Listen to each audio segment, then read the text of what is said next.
وسلم 1000 کی جمعیت کے ساتھ مدینہ سے روانہ ہوئے، لیکن تم اپنی طرف سے بات بنا کے کہہ رہے ہو، تم ہم پہ الزام تراشی کر رہے ہو، تمہیں تو یہ بات کیسے معلوم ہوئی کہ ایمان اور بخل ایک بندہ مومن کے دل میں جمع نہیں ہوگا؟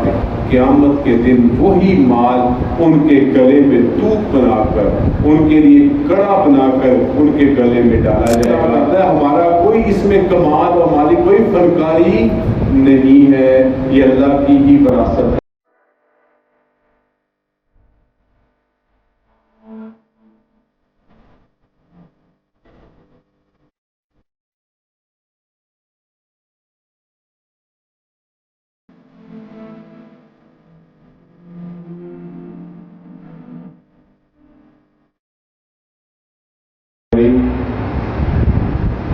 أما بعد فأعوذ بالله من الشيطان الرجيم بسم الله الرحمن الرحيم ما كان الله ليذر المؤمنين على ما أنتم عليه حتى يميز الخبيث من الطيب وما كان الله ليطلعكم على الغيب ولكن الله يجتبي من رسله من يشاء فآمنوا بالله ورسله وَإِن تُؤْمِنُوا وَتَتَّقُوا فَلَكُمْ أَجْرٌ عَظِيمٌ صدق الله العظيم۔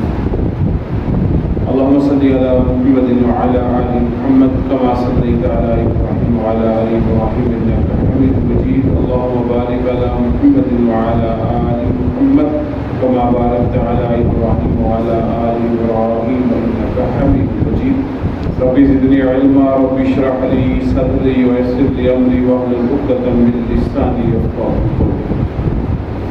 سورہ آل عمران ارشاد باری تعالیٰ ہے ما كان الله ليذر المؤمنين على ما انتم عليه، اللہ مسلمانوں کو اس حالت پر نہیں رکھنا چاہتا جس پر تم اب ہو، حتیٰ جب تک کہ یمیز الخبیث من الطیب، جب تک ناپاک کو پاک سے جدا نہ کر دے، وما كان الله ليطلعكم على الغیب، اور اللہ کا یہ طریقہ نہیں ہے کہ تمہیں غیب پر مطلع کر دے، ولكن الله يجتبي من رسله من يشاء، لیکن اللہ اپنے رسولوں میں جسے چاہے چن دیتا ہے، وآمنوا باللہ ورسولہ، سو تم اللہ اور اس کے رسول پر ایمان لاؤ، وَإِن تُؤْمِنُوا وَتَتَّقُوا، اور اگر تم ایمان لائے اور پرہیزگاری کرو، فَلَكُمْ أَجْرٌ عَظِيمٌ، تو تمہارے لیے بہت بڑا اجر ہے۔ آیت کا موضوع اہل ایمان سے منافقین کو علیحدہ کرتا،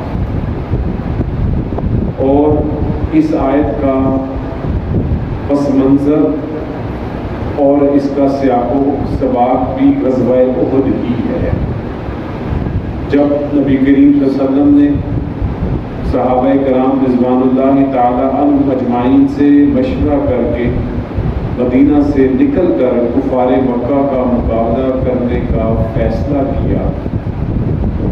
آپ صلی اللہ علیہ وسلم 1000 کی جمعیت کے ساتھ مدینہ سے روانہ ہوئے، لیکن مقام احد تک پہنچنے سے پہلے عبداللہ ابن ابی رئیس المنافقین اپنے 300 ساتھیوں کو لے کر واپس پلٹ گیا کہ تم نے میری بات نہیں مانی، ہمیں تو مدینہ میں رہ کے ہی لڑنا چاہیے تھا، اور ہمیں یہ لڑائی فی الحال ہمارے مناسب بھی نہیں لگتی اور ہمارے مفاد میں بھی نہیں۔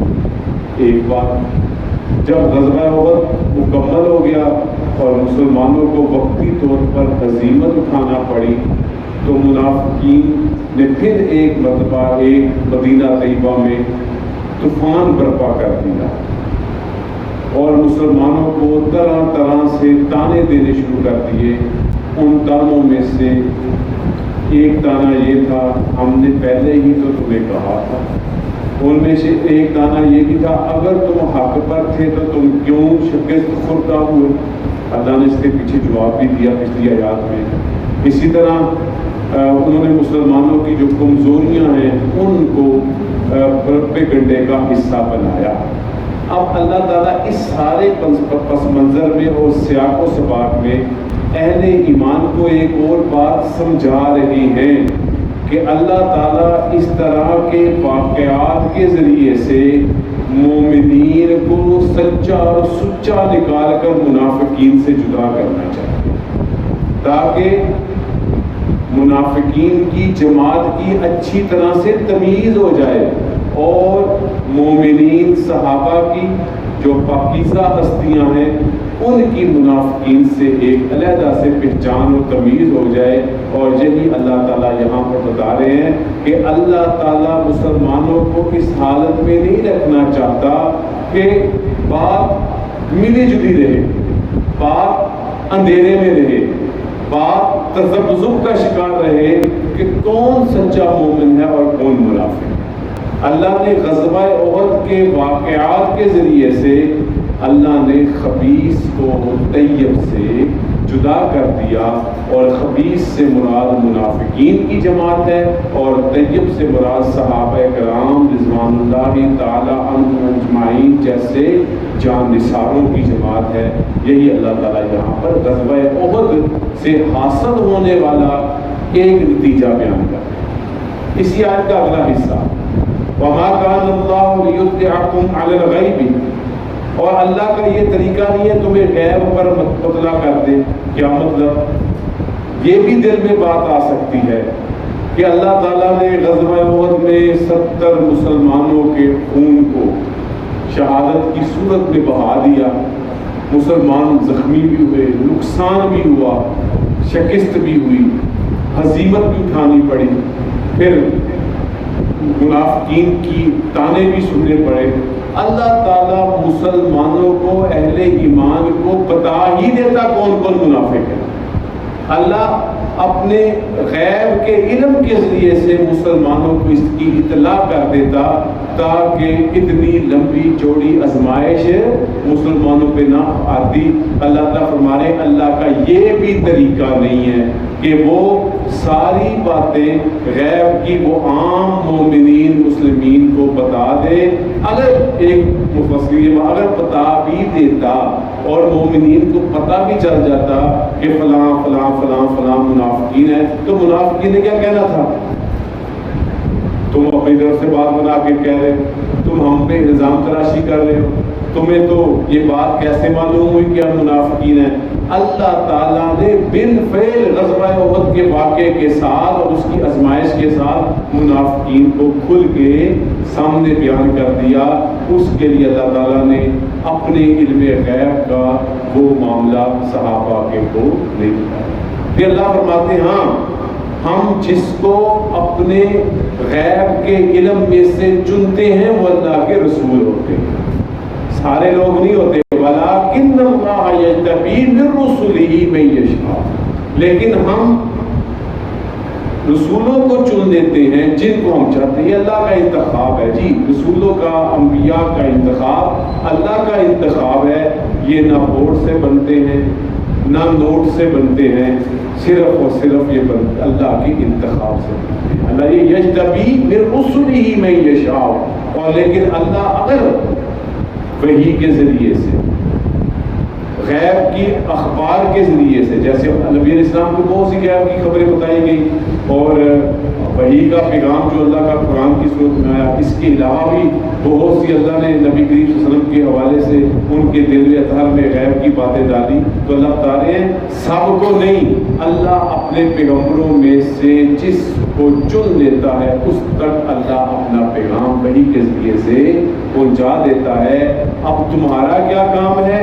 فآمنوا باللہ ورسولہ، تمہارا کام اللہ کے ان منتخب پیغمبروں کو، چنیدہ پیغمبروں کو، چنی ہوئی ہستیوں کو تم نے ان پر اور ان کے رب اللہ پر ایمان لانا ہے اگر تم کامیاب ہونا چاہتے ہو۔ اللہ نے اگلی ہی اس آیت کے سے فرما دیا وَإِن تُؤْمِنُوا وَتَتَّقُوا، اگر تم ایمان لاؤ اور پرہیزگاری اختیار کرو، اللہ سے ڈرتے رہو، فَلَكُمْ أَجْرٌ عَظِيمٌ، تو تمہارے لیے بہت بڑا اجر۔ اگلی آیت مبارکہ وَلَا يَحْسَبَنَّ الَّذِينَ يَبْخَلُونَ بِمَا آتَاهُمُ اللَّهُ مِنْ فَضْلِهِ، اور جو لوگ اس چیز پہ بخل کرتے ہیں جو اللہ نے ان کو اپنے فضل سے دی ہے، ہوا خیر لہم، کہ وہ اپنے یہ خیال نہ کریں کہ بخل ان کے حق میں بہتر ہے، بل ہوا شر لہم، بلکہ یہ ان کے حق میں برا ہے۔ سَيُطَوَّقُونَ مَا بَخِلُوا بِهِ يَوْمَ الْقِيَامَةِ، قیامت کے دن وہ مال ٹوک بن کر ان کے گلوں پہ ڈالا جائے گا۔ وَلِلَّهِ مِيرَاثُ السَّمَاوَاتِ وَالْأَرْضِ، اور اللہ ہی کے لیے، اللہ ہی آسمانوں اور زمین کا وارث ہے۔ وَاللَّهُ بِمَا تَعْمَلُونَ خَبِيرٌ، اور جو کچھ تم کرتے ہو اللہ اس سے جانتا ہے۔ اس آیت مبارکہ کا جوڑ بھی ایک لحاظ سے منافقین کے ساتھ، یہاں پر اللہ رب العزت نے بخل کا تذکرہ کیا، بخیل ہونے کا تذکرہ کیا۔ بخل ایک بیماری ہے، اور نبی کریم صلی اللہ علیہ وسلم نے اس حوالے سے فرمایا ایمان اور بخل ایک بندہ مومن کے دل میں جمع نہیں ہو سکتے۔ ایسے ہی نبی علیہ الصلوۃ والسلام کی حدیث مبارکہ کا ارشاد ہے، بندہ مومن بخیل نہیں ہو سکتا۔ یہاں اللہ نے بخل بالمال کی طرف متوجہ کیا، لیکن یہی بخل کا تعلق جان کے ساتھ بھی ہے۔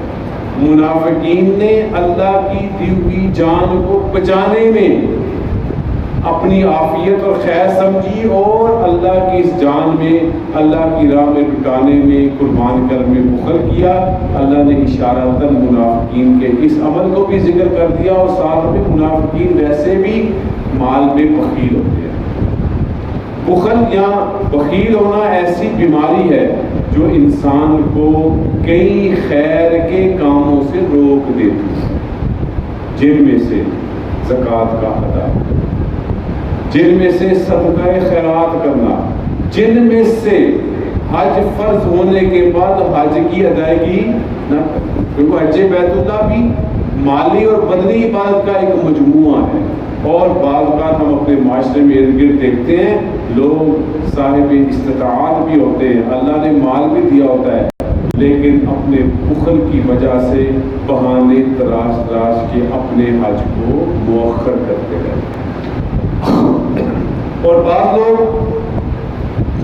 لوگ زکوٰۃ فرض ہوتی ہے، مال زیادہ ہوتا ہے، اور زکوٰۃ کی ادائیگی جو ہوتی دراصل 2.5% ہوتی ہے، لیکن کیا کرتے ہیں، مال کو دینا پڑتا ہے اس حساب سے، تو پھر بھی اب اس کی ادائیگی میں بہانے تراشتے ہیں، بخل کرتے ہیں۔